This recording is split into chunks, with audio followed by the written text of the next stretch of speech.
Bismillahirrahmanirrahim. Assalamualaikum warahmatullahi wabarakatuh.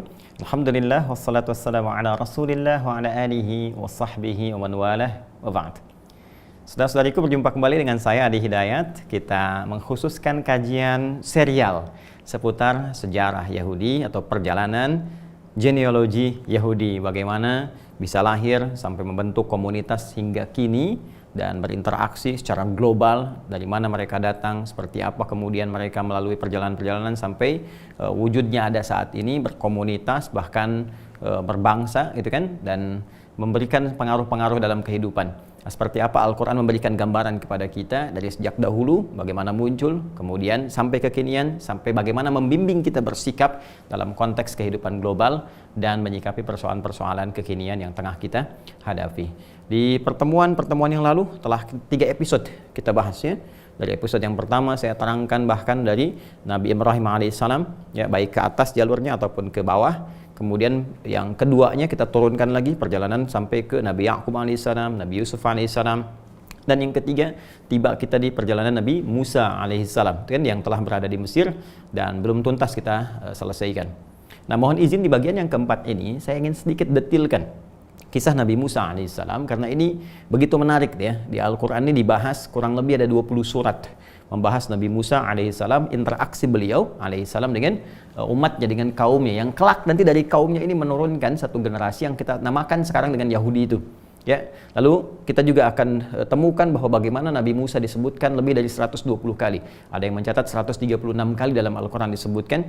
Jadi di 20 surat kurang lebih 136 kali penyebutan, dan ada yang merinci di antara surat-surat ini, ya, baik nanti di Al-A'raf, kemudian di Al-Qasas, nanti ada beberapa surat-surat yang lain, termasuk surat Toha. Nah, kita akan gali bagaimana perjalanan itu dikisahkan, bagaimana detil kehidupannya digambarkan, sehingga kita mengerti, menjadi pedoman bagi kehidupan kita pada masa kini. Nah, kita akan turunkan, dan saya akan fokus kepada Al-Quran dulu ya. Nanti dari satu waktu yang lain kita coba akan kembalikan kepada perbandingan kajian di beberapa kitab-kitab yang ada sampai dengan sekarang, termasuk di kitab-kitab yang juga dinilai suci oleh beberapa kalangan-kalangan yang lain. Nanti kita akan bandingkan, kalau perlu kita komparasikan dengan pemateri-pemateri lain, sehingga dengan itu mendapatkan wawasan yang lebih baik. Oke, kita coba lihat dulu di sini. Saya berikan peta dulu sehingga terukur pembahasan kita. Ya, kita akan coba lihat esensi kisah Nabi Musa itu alaihissalam. Sampai tadi banyak disebutkan dalam Al-Quran, hikmahnya apa, ya, terus kaitannya nanti dengan perjalanan kaum Yahudi, kemudian korelasinya kisah Musa dengan dakwah Islam. Ya, tentunya Nabi Musa membawa risalah Islam juga, menyampaikan risalah Islam dalam kehidupan, dan risalah Islam tidak berhenti sampai dengan kehidupan berakhir. Ya, dari Nabi Adam alaihissalam sampai ke Nabi Muhammad SAW, Rasul terakhir membimbing seluruh manusia. Artinya ketika kehidupan berakhir, ya, maka selesai tugas di muka bumi, di dunia, dan kembali kita kepada Allah, mempertaruhkan dan mempertanggungjawabkan semua apa yang kita kerjakan dalam naungan keislaman kita dalam risalah ini. Nanti setiap generasi akan terkait berkelindan, ya, bagaimana pesan-pesan di masa lalu diberikan gambaran kepada masa depan, kini untuk kita, nanti untuk generasi setelahnya, sehingga menjadi pedoman kehidupan yang kita bisa ambil hikmahnya. Nah, saya coba bahas yang ini dulu, dua teman-teman, supaya kita ambil dulu beberapa hikmah, esensi yang kita bisa hadirkan. Ya.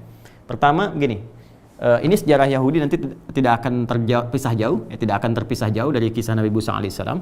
Esensi kisah Musa alaihissalam sehingga banyak disebutkan dalam Al-Quran, di 20 surat kurang lebih, kan? 136 kali disebutkan, seperti yang tadi telah saya uraikan. Apa yang dapat kita raih di sini, hikmah apa, gitu kan? Yang pertama, teman-teman sekalian, ini Nabi Musa alaihissalam adalah di antara nabi yang banyak diuji oleh Allah Subhanahu wa taala. Bahkan boleh kita katakan bahwa Nabi Musa itu ujiannya lengkap, dari lahir sampai dengan kemudian beliau meninggal. Ya, ini makanya di dalam Al-Qur'an surah ke-20 Thaha, Quran surah ke-20 Thaha, di ayat yang ke-40, ya, itu di pertengahan mau ke akhir ayatnya, Allah menyampaikan wa fatannaka futuna, ya? Dan kami menguji engkau dengan berbagai ragam ujian, ya. Jadi banyak sekali menimpa Nabi Musa alaihissalam, diuji dari sejak lahirnya, bahkan lahirnya sudah mendapat ujian, ya. Nanti kita akan lihat bagaimana kekuasaan pada masa itu, kan, menggambarkan kepada kita satu hal yang sangat luar biasa mencekam, karena bayi-bayi akan diincar dan dibunuh jika dia laki-laki. Jadi baru lahir sudah dapat ujian, ya kemudian dia dihanyutkan di sungai kan, tumbuh dewasanya dapat ujian lagi, terusir dari kampungnya, dari tempatnya karena terancam dengan sebuah peristiwa, pulang dapat ujian lagi, sampai mau meninggal pun dapat ujian juga. Ini sangat menarik teman-teman sekalian. Jadi Nabi Musa alaihissalam di antara nabi yang banyak diuji oleh Allah Subhanahu wa taala, dan ini manhaj Al-Qur'an ya untuk memberikan semangat kepada Nabi sallallahu alaihi wasallam ketika beliau diuji dalam berdakwah. Dan ini akan diturunkan kepada kita juga umatnya. Ya, bahwa setiap manusia mendapatkan ujian. Jadi kalau Anda mengatakan, saya punya persoalan di rumah tangga, saya punya persoalan di kantor, saya punya persoalan di kehidupan sosial, jangankan Anda, para nabi saja, mohon maaf, yang dijamin surganya, dekat dengan Allah, mendapatkan penilaian takwa yang sangat tinggi, mereka nggak lepas dari ujian. Ya, karena itu ketika Nabi Muhammad SAW membawa risalah, seringkali Al-Quran menurunkan manhaj untuk memotivasi. Kamu jangan patah semangat Muhammad SAW. Kalau kamu sakit, bukan cuma engkau yang sakit.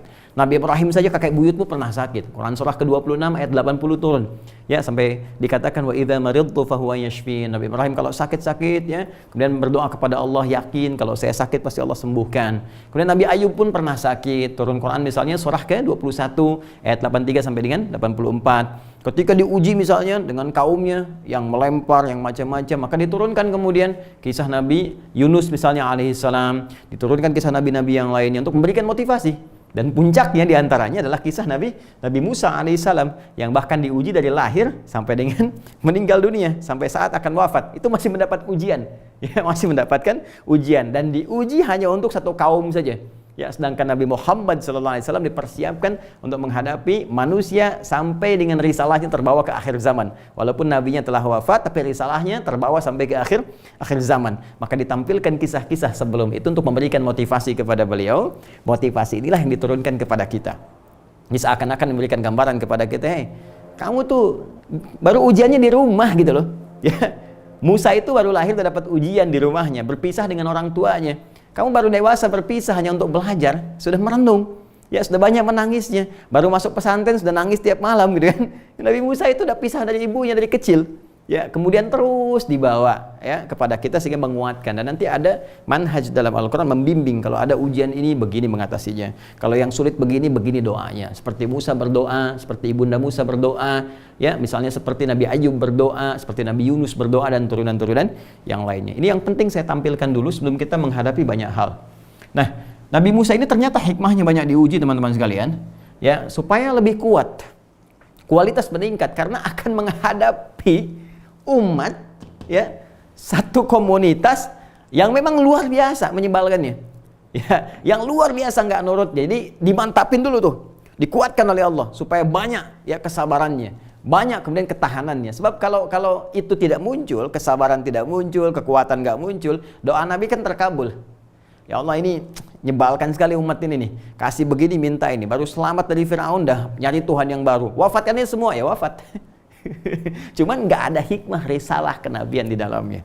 Ya karena itu ternyata di balik satu ujian itu menguatkan kita supaya lebih kuat lagi, dan berita baiknya ujian di masa kini itu sesungguhnya adalah sebuah keadaan yang disiapkan oleh Allah untuk menguatkan diri kita untuk menghadapi ujian lebih besar di masa depan yang meningkatkan kualitas kehidupan kita. Ya, bukankah anak SD itu belajar diuji supaya ada persiapan ke SMP, ya kan? Semakin mantap ilmunya, semakin siap ke atasnya. Bukankah anak SMP diuji ya supaya lebih kuat, lebih siap untuk ke atasnya lagi? Nah, kita juga begitu. Karena itu berbahagialah kalau ada orang yang tengah menghadapi ujian yang paling sulit, itu berita baik. Karena Allah ingin menguatkan kualitas Anda dengan kualitas terbaik, karena tantangan di masa depan akan dihadirkan kepada Anda untuk mengangkat derajat Anda lebih tinggi dari sebelumnya. Gitu ya? Karena orang besar nggak mungkin diuji dengan ujian kecil. La yukallifullahu nafsan illa usaha. Allah tidak akan menguji seorang hamba di luar batas kemampuannya. Baik, ini hikmahnya, ya. Nah, kemudian beliau diuji ya kepada umat yang sangat keras kepala. Yang ini nanti teman-teman sekalian akan ada korelasi nanti ya dengan turunnya ayat-ayat kepada Nabi Muhammad SAW untuk disampaikan kepada umatnya. Ya, jangan seperti umat-umat yang telah lalu, telah jelas kemudian satu persoalannya banyak ditanyakan sehingga turun kemudian perintah misalnya di Quran surah kelima Al-Maidah ya dari ayat 100 sampai 101 itu kan ya ayyuhalladzina amanu la tas'alu an asya'a in tubdalakum tasukum. Hai orang-orang beriman, ya kalau persoalan sudah jelas disampaikan, kemudian bimbingan sudah jelas disampaikan, jangan banyak ditanyakan lagi. Khawatir banyaknya pertanyaan itu menjadikan yang sudah jelas makin tidak jelas dan sulit bagi kamu kemudian untuk mengeksekusinya. Ya nanti kita akan lihat bagaimana kisah-kisah yang terkait dengan umat Nabi Musa yang ketika diberikan bimbingan banyak ditanya lagi, banyak mengolok-ngolok lagi sehingga menyulitkan bagi mereka. Nanti puncaknya di kisah surah Al-Baqarah itu. Nanti kita akan masuk juga ke sana diantaranya ya. Nah teman-teman, kemudian ini kisah Nabi Musa alaihissalam juga punya korelasi nanti ya dengan dakwah Islam. Karena nanti saat Nabi SAW beliau kemudian berhijrah dari Makkah Al-Mukarramah ke Yathrib yang kelak menjadi Al-Madinah Al-Munawwarah, menemukan nanti turunan-turunan Yahudi. Ya, dan itu nanti adalah keturunan dari ya umat yang menyebar ini, ya menyebar ke seantara dari masanya Musa alaihissalam, nanti masuk nanti ke Palestina, menyebar lagi dan sebagainya. Pada akhirnya nanti ada yang masuk kemudian di wilayah Yathrib yang kelak menjadi Al-Madinah Al-Munawwarah. Nah, karakteristiknya itu mirip-mirip begini. Ya. Keras kepala, sudah diarahkan banyak ingkar, bikin perjanjian diingkari, mencoba untuk mempersekusi Nabi, ada yang pengen mengeksekusi, mencoba untuk melakukan pembunuhan, kemudian juga berkomplot ya, melakukan sebuah koalisi ya dengan orang-orang Mekah bahkan untuk menyerang orang-orang Islam di Madinah. Ini dahsyat sekali. Ya karena itu nanti teman-teman sekalian, nah ini bagaimana perjalanan Nabi Musa alaihissalam ditampilkan oleh Al-Quran ya kan, kepada Nabi Muhammad SAW untuk diberikan gambaran. Nah, ini asalnya begini, dulu begini. Musa aja menghadapinya sampai meninggal dunia. Ini dasarnya Nabi Muhammad SAW. Apa yang tidak bisa diselesaikan oleh Nabi Musa alaihissalam dalam periode lahirnya sampai dengan wafatnya dituntaskan dengan sangat singkat oleh Nabi Muhammad SAW karena manhaj terdahulu diberikan gambaran kepada beliau oleh Al-Quran dan dibimbing oleh wahyu begini cara mengatasinya. Paham ya? Nah itulah yang disampaikan kemudian kepada kita karena risalahnya abadi. Nanti kalau kamu ketemu Yahudi lagi, nih baca Al-Quran. Bagaimana Nabi Muhammad SAW dibimbing oleh Allah, kemudian diteruskan kurikulumnya kepada kita, sampai ke kita pelannya diturunkan begini. Bahkan kalau kamu nggak percaya, kata Allah, buka lagi kisah Nabi Musa AS. Nih, dari zaman Musa seperti ini. Ke atas lagi, zamannya Yusuf alaihissalam seperti ini. Bahkan Nabi Yusuf pun kemudian ada rencana-rencana untuk bisa menjahilinya, rencana-rencana untuk mengeksekusinya dan sebagainya. Walaupun kemudian bertobat dan keturunannya menyebar, nah di keturunan inilah kemudian ada terjadi sesuatu yang sangat luar biasa yang akan ditemukan di kisah Musa alaihissalam. Jadi ini penting saya awalkan teman-teman sekalian untuk menyampaikan bahwa ada kurikulum kehidupan. Ini ya. Nah, di sini ada pedoman yang disampaikan oleh Al-Quran, yang nanti pedoman ini teman-teman sekalian bahkan diringkas oleh Al-Quran karakteristiknya yang panjang-panjang. Ini kan di kisah Nabi Musa tuh dikisahkannya panjang-panjang gitu kan, dari mulai mohon maaf sekali ya, setelah saat menghadapi Fir'aun seperti apa keadaan umatnya, keluar dari kejaran Fir'aun, ditenggelamkan Fir'aun tuh ya, kalau kita tuh belum kering tapak kaki dari air laut yang dilewati itu gitu kan. Nah itu sudah baru lewat situ udah minta Tuhan yang baru, terus diarahkan masih ngeyel, ditinggal sebentar itu sudah melawan, bahkan mencoba untuk mempersekusi Harun alaihissalam, kan? Lalu setelah itu diberikan kesempatan untuk hidup di tempat yang damai, tentram, diberikan jaminan untuk masuk dengan kemenangan, masih ngeyel juga. Nah ini sesuatu yang sangat luar biasa. Dan disebutkan karakternya tegas nanti dalam Al-Quran bagaimana karakternya dengan sangat singkat dan padat sekali ya, karena mereka merasa yang paling tinggi, merasa yang paling hebat, merasa yang paling dekat dengan Allah, rasialnya tinggi gitu kan, bahkan juga mereka tidak ingin merasa diungguli dalam bidang ekonomi, dalam politik, dalam kekuatan dan sebagainya, dan dibalik itu pun ada rasa-rasa penakutnya. Nah itu nanti ada pedoman dalam Al-Quran dan itu abadi sifatnya. Abadi karena Al-Quran saat diturunkan itu menjadi pedoman kehidupan sampai kehidupan itu berakhir untuk semua manusia. Makanya di Quran itu lengkap sekali, menghadapi umat ini seperti ini, menghadapi yang begini-begini, bahkan menghadapi diri kita pun itu ada. Yang pemarah begini solusinya, kan? Hei, menghadapi sifat riya begini solusinya, yang dengki iri hati begini solusinya. Jadi yang kecil saja ada, maka yang kompleks pun sudah barang tentu akan terjamin pedomannya dalam Al-Quran. Jadi di sini saya turunkan bagian kedua ini ya, pembahasan ini korelasinya ujian serupa dengan Rasulullah SAW. Artinya apa yang dihadapi oleh Musa alaihissalam juga dihadapi oleh Nabi Muhammad SAW saat beliau berada di Al-Madinah Al-Munawwarah. Kompleksitas kehidupan di sana yang disusun dengan piagam Madinah yang tadinya damai, piagam Madinah membawa kedamaian, ketentraman, tiba-tiba itu bisa rusak oleh karakteristik yang terwariskan. Makanya saya sebut genealogi. Karena ke atas itu naik, ya, kayak ada warisan genetik gitu. Ya, kalau bahasa Al-Quran itu apa kalian saling mewariskan nih seperti ini, gitu ya. Ya, itu sangat menarik gitu ya. Itu sangat menarik. Jadi teman-teman sekalian dari sini kemudian dihadapi dan Yahudinya kan nggak selesai. Dari sini kan menyebar lagi, menyebar. Nanti saya tunjukkan beberapa ayat dalam Al-Quran bagaimana mereka kemudian dihukum oleh Allah Subhanahu Wa Taala yang pertama kali untuk menyebar di seantero bumi, tapi karena sifat mereka pun nggak tentram. Nah, ini terbukti. Ya, mereka berpecah, ada yang kemana, termasuk di Indonesia juga, ya masuk dan sebagainya. Dan sebagian dari kalangan mereka, sebagian besarnya masih membawa karakteristik ini. Walaupun ada sedikit di antara mereka, kata Al-Quran, yang punya objektivitas dalam kehidupan. Ya, nah ini teman-teman sekalian. Ya, ini, jadi pedoman ini nanti akan kita keluarkan. Sebelum kita ketemu pedomannya seperti apa, ya, Yahudi itu siapa, sifatnya bagaimana, kan? Kemudian kecenderungan hidupnya seperti apa, bagaimana cara dia menunaikan ibadahnya dalam konteks religiusitasnya, gitu kan? Bagaimana sikapnya dalam beribadah, bagaimana sikapnya terhadap umat Islam dan sebagainya, ini akan terbawa dan itu nyata. Sifatnya pasti nyata karena apa yang bersumber dari Allah hak sifatnya, ya. Dan bagaimana puncaknya Al-Qur'an menuntun kita secara elegan menyikapi persoalan ini. Itu indah banget. Kalau kira-kira jadi tetangga gimana sifatnya, gimana cara berhubungannya, kalau kira-kira berbangsa seperti apa cara menyikapinya, gitu kan? Dan seterusnya. Di ekonomi bagaimana, di politik bagaimana, di militer seperti apa, lengkap sekali. Nah, sebelum ke sini kita kembalikan dulu ke sini. Ya, seperti kita ketahui teman-teman sekalian, Nabi Musa alaihissalam itu ya lahir saat masa kondisi Mesir itu, ya ini prakelahiran Nabi Musa, dipimpin oleh Firaun. Ya, saya telah terangkan di pertemuan yang kemarin yang ketiga, Firaun itu gelar. Ya, gelar bagi raja Mesir. Mesir, ya, bahasa Latinnya Farao gitu kan. Nah, ini Firaun. Jadi gelarnya yang disebutkan. Nah, ini saat beliau ini prakelahiran, ini yang pimpin namanya Qabus bin Yusuf Al-Awwal, ya. Qabus bin Yusuf Al-Awwal. Saya sudah sampaikan di pertemuan yang lalu sumber-sumbernya. Kemudian ada yang menyebut juga dengan Ramses II namanya, ya, tapi kita tidak fokus kepada ini, kita fokus kepada sifatnya, karakteristiknya, karena yang disebutkan oleh Al-Quran itu gelarnya untuk menunjukkan kekuasaan yang sedang dipegang.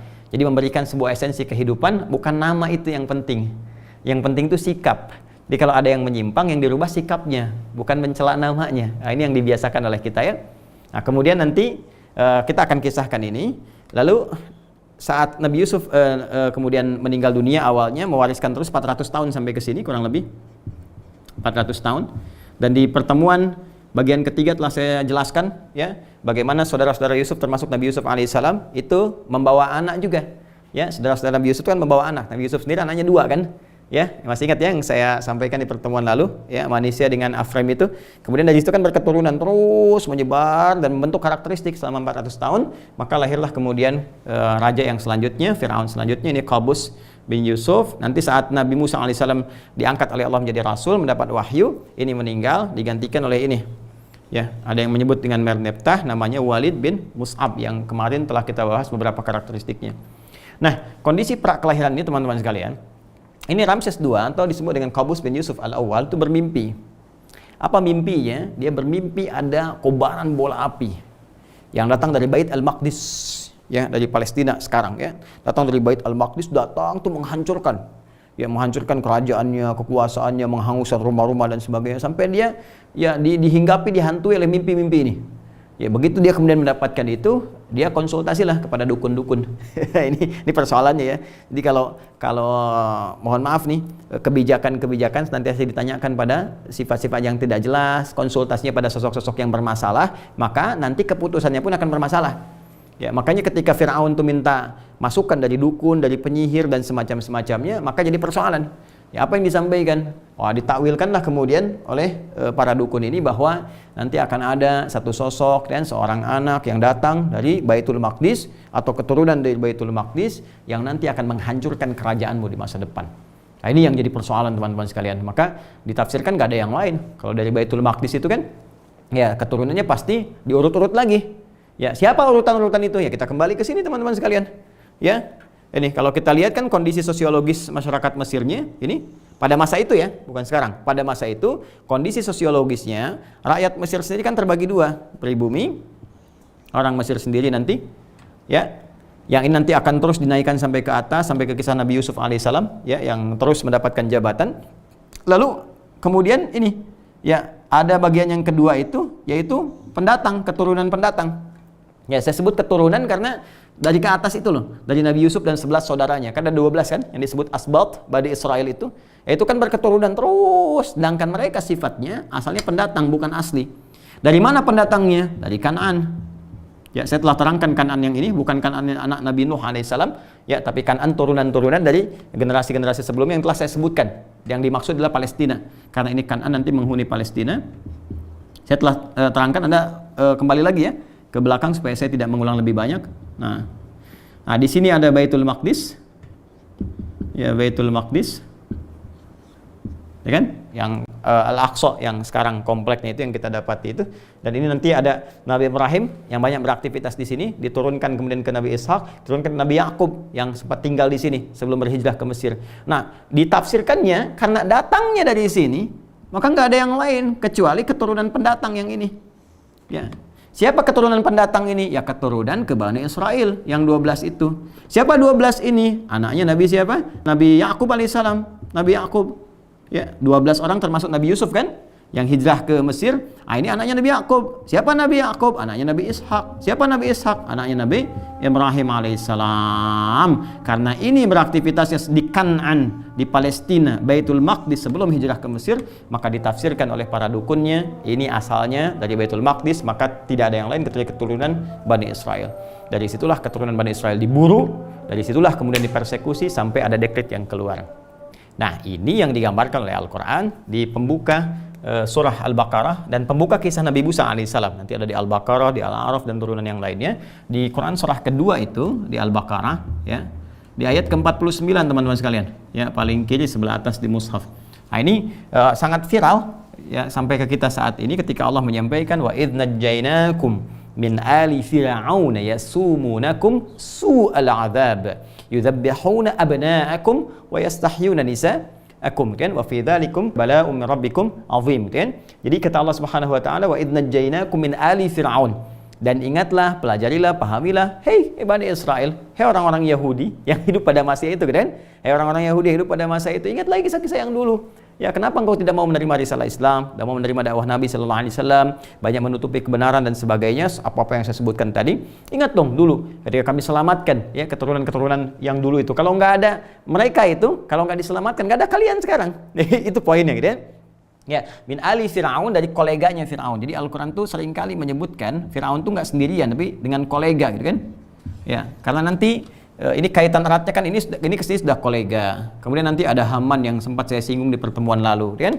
Nanti ada bala tentaranya lagi, ada Korun dan sebagainya. Jadi mereka berkomplot keseluruhan dan dibuat sebuah sistem sistematis yang sangat sistematis terukur bagaimana kemudian mengeksekusi mimpinya ini Qabus bin Yusuf al-Awwal sebagai Fir'aun atau sebagai raja pada saat itu yang bermimpi ada bola api datang dari Baitul Maqdis dan nggak ada tafsir lain kecuali dari keturunan Bani Israel yang tadi saya terangkan. Maka dari itu dibuatlah sebuah dekret, ya, apa dekretnya? Semua anak-anak yang ada pada masa itu. Bahkan ada kisah menyebutkan laki-laki. Jadi lucu nih.